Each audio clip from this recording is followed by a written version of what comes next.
So now we're going to talk about green screens. So I'm on Amazon here. Let me just bring up Amazon.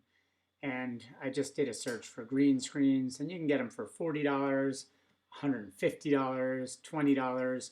I use a $20 one.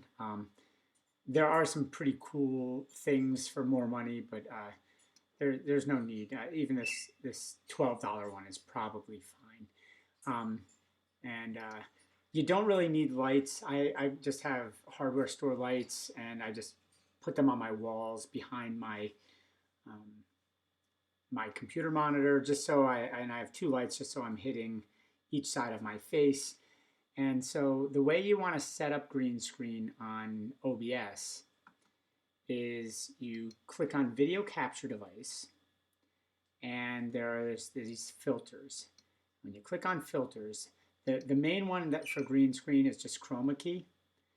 And if I turn that off, you'll see this is what it actually is really behind me. It's just that green sheet. I have it hanging from like a curtain rod above my head. It could be a little further back because you do see the shadows behind me, but the limitations I've got in my office, this is the best I could do, and it works pretty well. So to get these filters to work, you click on filters, and you click on new, and you choose chroma key. Now I already have a chroma key.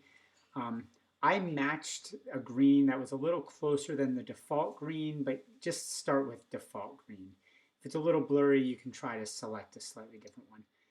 And then you can mess with these numbers, but I've played with them a little, so I'm going to turn this light on, and everything that's gray is what's going to be behind, like it won't be visible, and everything that's not is going to be what shows through.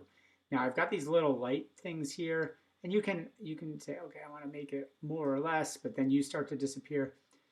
So what I did is you make it kind of a happy middle. And then smoothness, and you just play with these a little bit. You can make yourself fade out. But then what I did is I also did something called a color key, and it just brightened me up a little bit. There are a bunch of different ones. I've played with all of them, and the chroma key, color key, and the crop is the last one. So these little lights, I've got these in my office. I've got these lights behind me that kind of shine through this curtain because I do have an office behind me. It's not a wall. So what I do there is I crop as well, so then I don't really have much behind me, and it looks pretty good. I can reach back, and there's my office behind me. I'm just lifting up the curtain. That's always kind of a neat effect. Yeah, that's it. That's all you need to do. So again, it's the filters tab, and you set up a chroma key filter if you have a green background behind you. And again, you can get them on Amazon for like practically nothing. And I've got a cheap one behind me. I actually had to fold it over. It doesn't go to the floor because it doesn't really need to, but it was too thin, but it works perfect. As a geek, I'm like, ooh, it would be fun to buy one of these things. I have no idea if these are any better or if they're just junk. So that's green screens.